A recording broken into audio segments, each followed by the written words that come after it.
Good morning, students. Today we will do our next chapter, that is admission of a partner. हमने last video में finish किया था अपना change in profit sharing ratio. हमारा next topic है admission of A partner का. 12th accountancy की जो पार्टनरशिप अकाउंट्स है उसका आपका ये थर्ड चैप्टर है.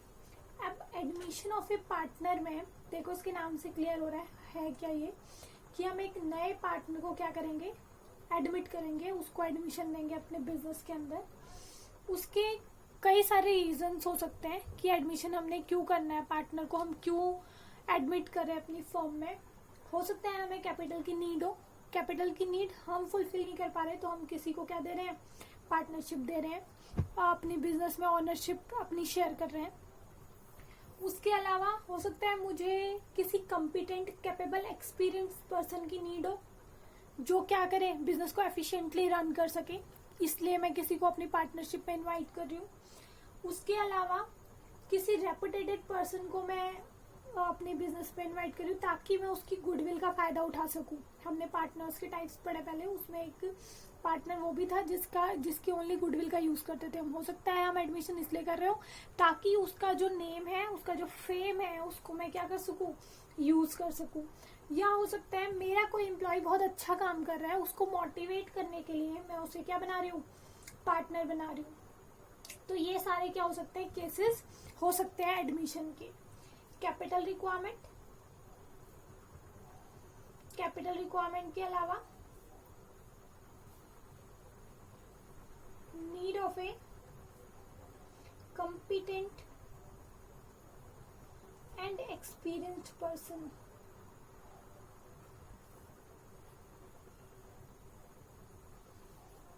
उसके अलावा for using goodwill of a person.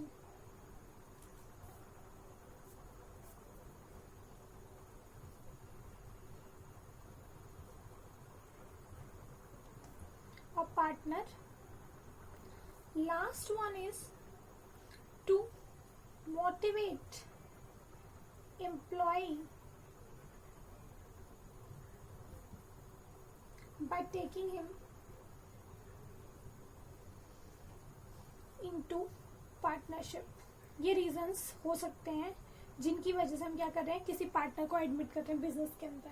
अब एडमिशन होगा तो बेटा हमारी फर्म क्या होगी, रिकॉन्स्टिट्यूट होगी. सॉरी, पार्टनरशिप क्या होगी, रिकॉन्स्टिट्यूट होगी. मैंने तुम्हें ये बात जब हमने किया था second chapter start change in profit sharing ratio, वहां पे भी हमने ये बात की थी कि जब हमारे कुछ 4-5 केसेस होते हैं, admission of A partner, retirement of A partner, death of A partner, या फिर change in profit sharing ratio और मर्जर अमालगमेशन का हमने एक केस पढ़ा था.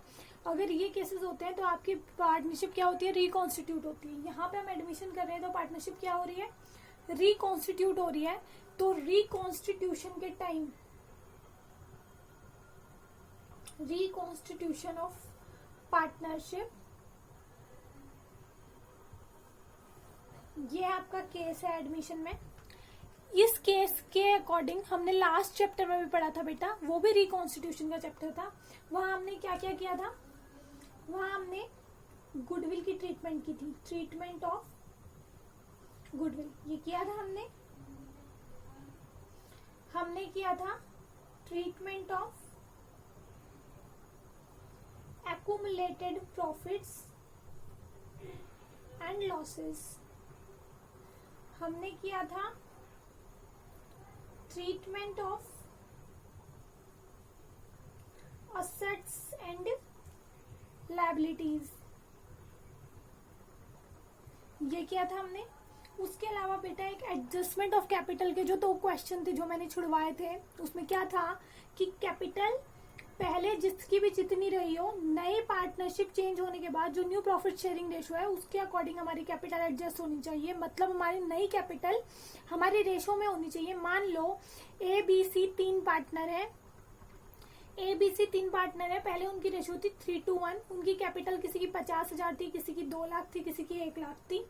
बट अब उनकी रेशो हो गया 1:1:1. तो वो चाहते हैं सबकी कैपिटल भी क्या रहे, सेम रहे, टोटल फर्म की कैपिटल तीनों पार्टनर्स में इक्वली डिवाइड हो, तो वो होती है एडजस्टमेंट ऑफ कैपिटल। तो ये एक आप ये पढ़ोगे इस चैप्टर में, नया पहले भी था बेटा, वो मैंने करवाया नहीं, मैंने तुम्हें बोला था ये रिपीटेड है कि उसमें आएगा एडमिशन में, तो हम यहाँ पढ़ेंगे इसको, adjustment of capital on the basis of new profit sharing ratio.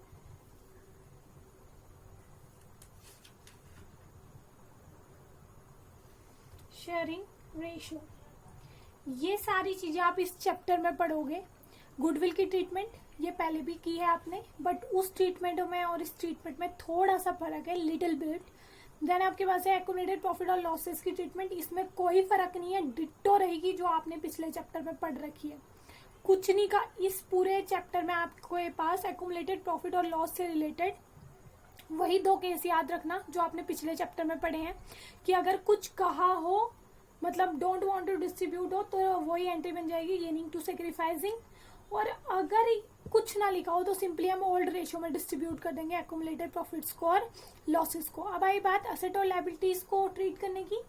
पिछले चैप्टर में हमने क्या बनाया था, रिवैल्यूएशन अकाउंट। यहाँ भी रिवैल्यूएशन अकाउंट बनेगा, सबसे पहले बनेगा, उसके बाद और काम होंगे। तो यहाँ पे हम रिवैल्यूएशन अकाउंट बनाएंगे असेट लायबिलिटीज के ट्रीटमेंट के लिए। ये एक नया पॉइंट है, एडजस्टमेंट करना कैपिटल की न्यू प्रॉफिट शेयरिंग रेशियो में। ये मैं आपको इस चैप्टर में समझाऊंगी, ये इस चैप्टर में करेंगे हम। तो सबसे पहला काम हमारा क्या है, गुडविल की ट्रीटमेंट, ट्रीटमेंट ऑफ गुडविल। अब गुडविल की ट्रीटमेंट बेटा, यहाँ पे वहां हमने पढ़ा था ना, gaining partners capital account debit to sacrificing partners. यहाँ पे भी बेटा वही होता है, जो बंदा सेक्रीफाइस कर रहा है, जो पार्टनर सेक्रीफाइस कर रहा है, उस बंदे को पेमेंट करेगा गेनिंग पार्टनर। यहाँ पे गेनिंग पार्टनर कौन सा होगा, यहाँ पे गेनिंग पार्टनर हमेशा वो होगा जो जिसका एडमिशन हो रहा है। कुछ रेयर केस, 4 केस आपको ऐसे मिलेंगे जिसमें एग्जिस्टिंग पार्टनर भी गेन कर रहा होता है, वो तुम्हारी अलग बात है, उसको एक बार के लिए हम साइड में रखते हैं। तो एडमिशन के टाइम बेटा ए और बी 2 पार्टनर हैं, एग्जाम्पल लेते हैं हम, ए बी 2 पार्टनर हैं, इनकी रेशियो है 1:1, ठीक है। सी आया नया पार्टनर, सी आया 1/2 शेयर के लिए, ये आया कितने के लिए, 1/2 शेयर के लिए आया। तो इसके लिए सेक्रीफाइस, ये तो गेन कर रहा है, अगर ये आ रहा है तो ये तो गेन कर रहा है, इसके लिए सेक्रीफाइस कौन करेगा, ए और बी दोनों सेक्रीफाइस करेंगे, या क्वेश्चन में स्पेसिफाइड होगा कि ए कर रहा है या बी कर रहा है। तो सेक्रीफाइस हमेशा कौन करेगा, जो पहले से ही पार्टनर थे वो सेक्रीफाइस करेंगे, और गेन कौन करेगा, नया पार्टनर गेन करेगा हमेशा। तो जो नया पार्टनर है वो लेके आएगा गुडविल, कंपनसेट करना पड़ेगा। मैंने तुम्हें पहले भी कहा है कि जब भी कोई गेन करता है उसको कंपनसेट करना पड़ता है सेक्रीफाइसिंग पार्टनर्स को, कंपनसेशन देना होता है। कंपनसेशन किसकी फॉर्म में होता है, कंपनसेशन होता है गुडविल की फॉर्म में। कौन सी गुडविल, गुडविल 2 होती है बेटा, एक जो बैलेंस शीट में होती है ऑलरेडी अपीयर वाली, दैट इज एक्यूमुलेटेड लॉस। हमारी जो गुडविल सेल्फ जनरेटेड होती है, जो एडजस्टमेंट में गिवन होती है, उस गुडविल को हम क्या करते हैं, डिस्ट्रीब्यूट करते हैं किन में, पार्टनर्स में। तो सेल्फ जनरेटेड गुडविल से हम शेयर निकालते हैं नए पार्टनर का, और उसको डिस्ट्रीब्यूट करते हैं सेक्रीफाइसिंग पार्टनर में। तो देखो मैंने कहा सी नया आया, ए और बी ने उसके लिए सेक्रीफाइस किया, तो गेनिंग पार्टनर है सी, सेक्रीफाइसिंग पार्टनर कौन है, ए और बी। अब ए और बी को कितना कितना शेयर मिलेगा, ये तो तब डिसाइड होगा जब हम क्या निकाल लेंगे, जब हम इनका सेक्रीफाइसिंग रेशो निकालेंगे। जब हम क्या निकालेंगे, इनकी सेक्रीफाइसिंग रेशो निकालेंगे। मतलब गुडविल की ट्रीटमेंट करने के लिए, गुडविल की ट्रीटमेंट करने के लिए हमारे पास क्या होना जरूरी है, हमारे पास न्यू रेशो का होना जरूरी है, और हमारे पास सेक्रीफाइसिंग रेशो का होना जरूरी है, तब हम गुडविल की ट्रीटमेंट कर पाएंगे। Treatment of goodwill is based on new ratio and based on sacrificing ratio. जब तक ये 2 नहीं होंगे तब तक हम गुडविल की ट्रीटमेंट नहीं कर सकते। दैट मीन्स हमारा सबसे पहला काम है न्यू रेशियो कैसे निकालेंगे और सेक्रीफाइसिंग रेशियो कैसे निकालेंगे, इस चीज को फाइंड आउट करना। तो सबसे पहले हम सीखेंगे calculation of new profit sharing ratio. पहला टॉपिक है इसका, calculation of new profit sharing ratio. इसका जो पहला केस है बेटा इस टॉपिक का, सिंपल केस होता है वो, उसमें दे रखा होता है पुराने पार्टनर्स ये थे, नया आया इतने शेयर के लिए। ये जो केस है ये आप पहला सिंपल केस जो है इसका फर्स्ट सिंपल, मैंने खुद इनको कैटेगराइज कर रखा है बेटा। इसका फर्स्ट केस को मैं सिंपल केस बोलती हूँ, जिसमें क्या होता है नया पार्टनर आता है, बस ये लिखा होता है कि वो इतने शेयर के लिए आया। ये जो क्वेश्चन है ये आपने चैप्टर नंबर 1 में किया था, फंडामेंटल का जब हमने चैप्टर किया था तब हमारे पास ये क्वेश्चन था, तब हमारे पास ये टॉपिक था, तब हमने किया था जब वो हमने टॉपिक पढ़ा था कौन सा, guarantee in case of loss का जो टॉपिक था, उसमें एक क्वेश्चन था जिसमें हमने न्यू रेशो निकालनी सीखी थी।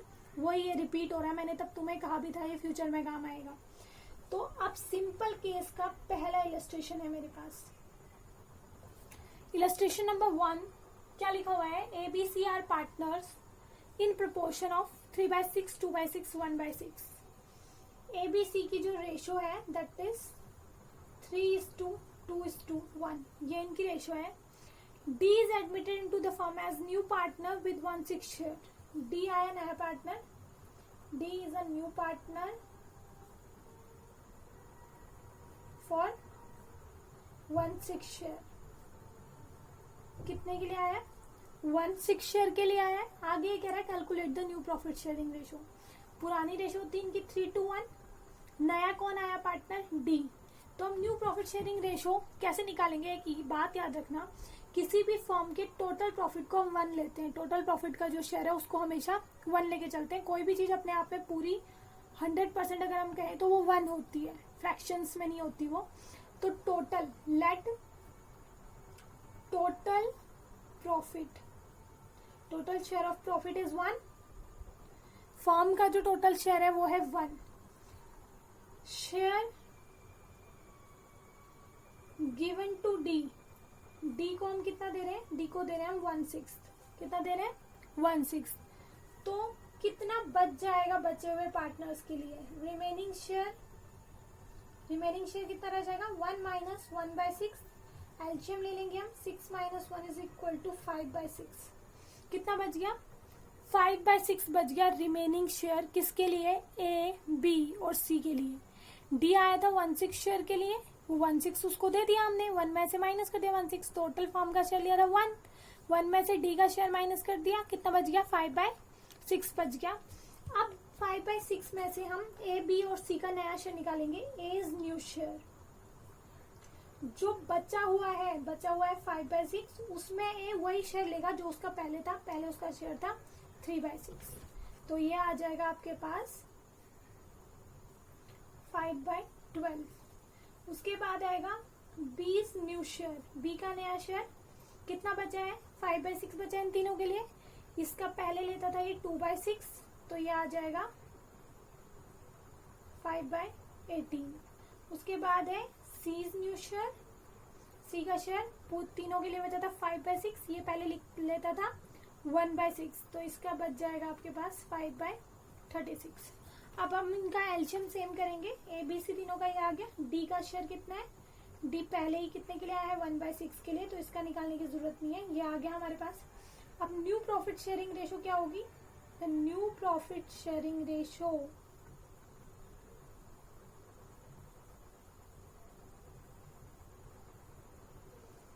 होगी आपकी 5/12 A, 5/18 B, 5/36 C, 1/6 D। अब हमें इनका एलसीएम सेम करना है।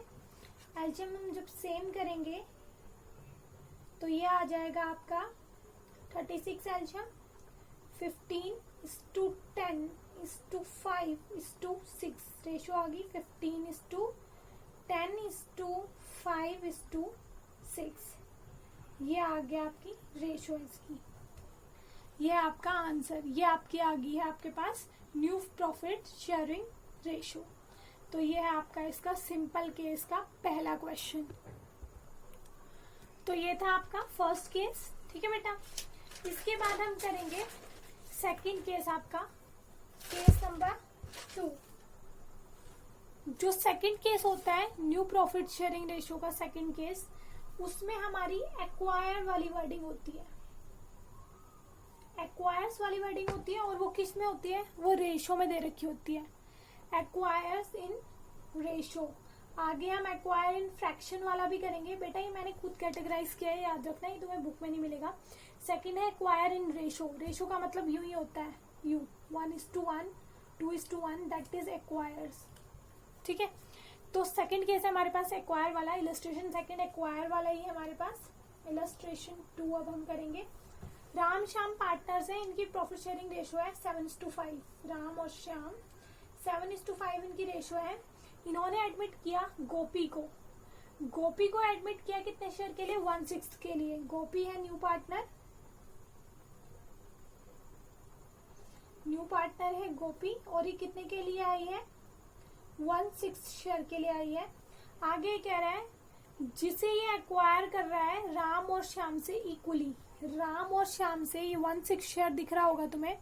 अब ये नहीं कह रहा, बस यहाँ पे क्वेश्चन खत्म नहीं हुआ है, ये कह रहा है ये राम और श्याम से क्या कर रहा है? इक्वली एक्वायर कर रहा है अपने शेयर को। Equally acquires from Ram and Shyam. तो अब हमने इस केस को सॉल्व करना है। इस केस में न्यू प्रॉफिट शेयरिंग रेशो निकालनी है। तो देखो, सबसे पहले हम लिखेंगे share of profit given to Gopi is 1/6। He acquires from Ram. Ram से कितना एक्वायर कर रहा है? इक्वली बोला था, राम और श्याम 2 है। इक्वली का मतलब होता है 1:1। 1:1 का मतलब 1/1 + 1 = 2, मतलब 1/6 का 1/2, मतलब 1/12 ले रहे हैं राम से। And share he acquires from Shyam. Shyam से ये एक्वायर कर रहा है 1/6 का 1/2, मतलब 1/12। दोनों से ही, राम से भी 1/12 ले रहा है, श्याम से भी 1/12 ले रहा है। तो अब राम का न्यू शेयर कितना आ जाएगा? राम्स न्यू शेयर, राम का पहले शेयर कितना था? 7/12। 7/12 में से 1/12 दे दिया उसने इसे, तो राम के पास कितना बच जाएगा? 6/12। श्याम का न्यू शेयर आ जाएगा, श्याम का पहले शेयर था 5/12, न्यू शेयर आ गया 1/12, कितना रह जाएगा इसके पास? 4/12। तो जो आपकी न्यू प्रॉफिट शेयरिंग रेशो आएगी, so new profit sharing ratio is 6/12, 4/12 and 1/6। Ram Shyam Gopi. LCM ले लोगे इसका 12, तो 6:4:2, मतलब इसको भी अगर हम सॉल्व करें 6, 4, 2, ये भी डिडक्ट हो जाएगा, 3, 2, 1, ये आपके पास क्या आ जाएगा? आंसर। ये आपका इसका आंसर। तो समझ में आ गया होगा तुम्हें। ये एक्वायर वाली वर्डिंग में आपने क्या करना है? पहले अगर एक्वायर इन रेशो है, पहले हम क्या करेंगे? मल्टीप्लाई करेंगे। मल्टीप्लाई करने के बाद वो जितना जिससे ले रहा है उनके पुराने शेयर में से वो अमाउंट आप माइनस कर दोगे, तो आपके पास न्यू प्रॉफिट शेयरिंग रेशो आ जाएगी। इलस्ट्रेशन 2 का जो सेकंड पार्ट है, ये ए पार्ट था, इसका जो बी पार्ट है वो भी बिल्कुल ऐसे ही है बेटा। उसमें लिख रखा है 1/8 शेयर इन प्रॉफिट के लिए उसने एक्वायर करा 1/16 बी से, 1/16 सी से। ये थर्ड केस है आपका, ये मैं कराती हूँ तुम्हें दोबारा से। आई होप नेक्स्ट लेक्चर में, नेक्स्ट वीडियो में करवाऊंगी मैं इसका ये थर्ड केस। आपको ये समझ में आ गया होगा आपको, कि इसकी प्रैक्टिस करके देख लेना, हो जाएंगे क्वेश्चंस। Thank you.